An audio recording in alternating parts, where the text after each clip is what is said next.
ಒಟಿಟಿಗೆ ಸಿದ್ಧವಾದ ಜೂನಿಯರ್. ಇವತ್ತಿನ ವಿಡಿಯೋದಲ್ಲಿ ನಾವು ನಿಮಗೆ ಇತ್ತೀಚೆಗೆ ಬಿಡುಗಡೆಯಾದ ಕಿರೀಟಿ ರೆಡ್ಡಿ ಮತ್ತು ಶ್ರೀಲೀಲಾ ಅಭಿನಯದ ಜೂನಿಯರ್ ಸಿನಿಮಾದ ಒಟಿಟಿಗೆ ಸ್ಟ್ರೀಮಿಂಗ್ ಬಗ್ಗೆ ಒಂದಿಷ್ಟು ಮಾಹಿತಿಯನ್ನ ಪ್ರಸ್ತುತಪಡಿಸುತ್ತಾ ಇದ್ದೇವೆ. ಅದಕ್ಕೂ ಮುಂಚೆ ಫಸ್ಟ್ ಟೈಮ್ ಯಾರು ವಿಡಿಯೋ ನೋಡ್ತಾ ಇದ್ದೀರಾ, ಎಲ್ಲರೂ ವಿಡಿಯೋ ಇಷ್ಟ ಆದ್ರೆ ನಮ್ಮ ಚಾನಲ್ ಅನ್ನು ಸಬ್ಸ್ಕ್ರೈಬ್ ಮಾಡಿ ಮತ್ತು ಸಪೋರ್ಟ್ ಮಾಡಿ. ಹಾಗಾದರೆ ವಿಡಿಯೋ ಅನ್ನು ಶುರು ಮಾಡೋಣ ಬನ್ನಿ. ರಾಧಾಕೃಷ್ಣ ರೆಡ್ಡಿ ನಿರ್ದೇಶನದ ಜೂನಿಯರ್ ಶೀಘ್ರದಲ್ಲೇ ಒಂದಲ್ಲ ಎರಡು ಪ್ಲಾಟ್ಫಾರ್ಮ್ಗಳಲ್ಲಿ ಲಭ್ಯವಿರುತ್ತದೆ.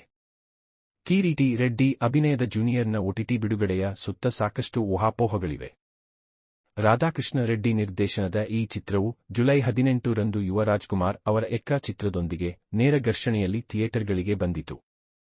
ಕನ್ನಡ ತೆಲುಗು ದ್ವಿಭಾಷಾ ಜೂನಿಯರ್ ಕನ್ನಡ ಆವೃತ್ತಿಯಲ್ಲಿ ಸೋತಿತು, ಆದರೆ ತೆಲುಗಿನಲ್ಲಿ ಸಾಕಷ್ಟು ಉತ್ತಮ ಪ್ರತಿಕ್ರಿಯೆ ಪಡೆಯಿತು. ಆಗಲೂ ಇದು ಕೇವಲ 2 ವಾರಗಳ ನಂತರ ತನ್ನ ಥಿಯೇಟರ್ ಅನ್ನು ಕೊನೆಗೊಳಿಸಿತು. ವರದಿಯ ಪ್ರಕಾರ ಬ್ರೇಕ್ ಈವನ್ಗೆ ಸಾಕಷ್ಟು ಕಡಿಮೆಯಾಗಿದೆ. ಈ ಚಿತ್ರವನ್ನು ಸುಮಾರು 25 ಕೋಟಿ ಗಳ ಬಜೆಟ್ನಲ್ಲಿ ನಿರ್ಮಿಸಲಾಗಿದೆ ಎಂದು ಹೇಳಲಾಗುತ್ತದೆ. ಜುಲೈ ಅಂತ್ಯದ ವೇಳೆಗೆ ಜೂನಿಯರ್ ಒಟಿಟಿಯಲ್ಲಿ ಕೈಬಿಡಲಿದ್ದಾರೆ ಎಂಬ ಸುದ್ದಿ ಇತ್ತು. ಅಮೆಜಾನ್ ಪ್ರೈಮ್ ವಿಡಿಯೋ ಸ್ಟ್ರೀಮಿಂಗ್ ಹಕ್ಕುಗಳನ್ನು ಪಡೆದುಕೊಂಡಿದೆ ಎಂದು ಹೇಳಲಾಗುತ್ತಿತ್ತು, ಆದರೆ ಚಿತ್ರದ ಯಾವುದೇ ಸೂಚನೆ ಇರಲಿಲ್ಲ.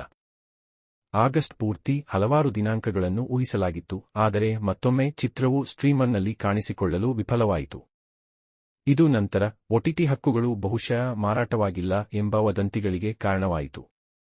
ಆದಾಗ್ಯೂ ಇತ್ತೀಚಿನ ವಿಷಯವೆಂದರೆ ತಯಾರಕರು ಒಂದಲ್ಲ ಎರಡು ಪ್ಲಾಟ್ಫಾರ್ಮ್ಗಳೊಂದಿಗೆ ವಿಶೇಷವಲ್ಲದ ಒಪ್ಪಂದಗಳನ್ನು ಹೊಂದಿದ್ದಾರೆ.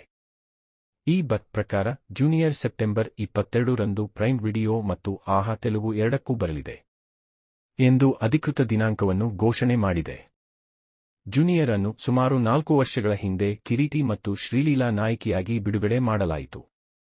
ಈ ಚಿತ್ರವು ಜೆನೆಲಿಯಾ ದೇಶಮುಖ್ ಅವರ ಚಿತ್ರರಂಗಕ್ಕೆ ಮರಳುವಿಕೆಯನ್ನು ಗುರುತಿಸಲು ಉದ್ದೇಶಿಸಲಾಗಿತ್ತು, ಆದರೆ ನಂತರ ಕಿರುತಿ ಗಾಯಗೊಂಡ ನಂತರ ದೀರ್ಘ ವಿರಾಮವನ್ನು ಒಳಗೊಂಡಂತೆ ತಯಾರಿಕೆಯಲ್ಲಿ ಅತಿಯಾದ ವಿಳಂಬಗಳು ಕಂಡುಬಂದವು.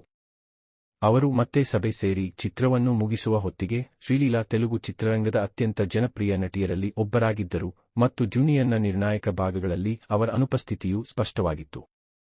ಬಿಡುಗಡೆಯ ಮೊದಲು ತಂಡವು ಬಹಳ ಸೀಮಿತ ಪ್ರಚಾರವನ್ನು ಮಾಡಿತ್ತು ಮತ್ತು ಶ್ರೀಲೀಲಾ ಇನ್ನೂ ಕಡಿಮೆ ಪ್ರಚಾರವನ್ನು ಮಾಡಿದರು. ಅವರು ಚಿತ್ರದಲ್ಲಿ ಇಲ್ಲಿಯೇ ಇದ್ದೇನೆ ಎಂದು ಹೇಳಿದರು. ವಾಸ್ತವವಾಗಿ ವೈರಲ್ ಆಗಿರುವ ವೈರಲ್ ವೈಯರಿ ಹಾಡನ್ನು ಹೊರತುಪಡಿಸಿ ನಟಿ ದ್ವಿತೀಯಾರ್ಧದಲ್ಲಿ ಕಾಣಿಸಿಕೊಳ್ಳುವುದಿಲ್ಲ, ಅದು ಬಹಳ ನಂತರ ಸೇರಿಸಲ್ಪಟ್ಟಿತು. ಏತನ್ಮಧ್ಯೆ ಈ ಚಿತ್ರವು ಕಿರೀಟಿಯ ಪಾತ್ರ ಅಭಿ ಮತ್ತು ವಿ ರವಿಚಂದ್ರನ್ ನಿರ್ವಹಿಸಿದ ತನ್ನ ತಂದೆಯೊಂದಿಗಿನ ಸಂಬಂಧದ ಸುತ್ತ ಸುತ್ತುತ್ತದೆ.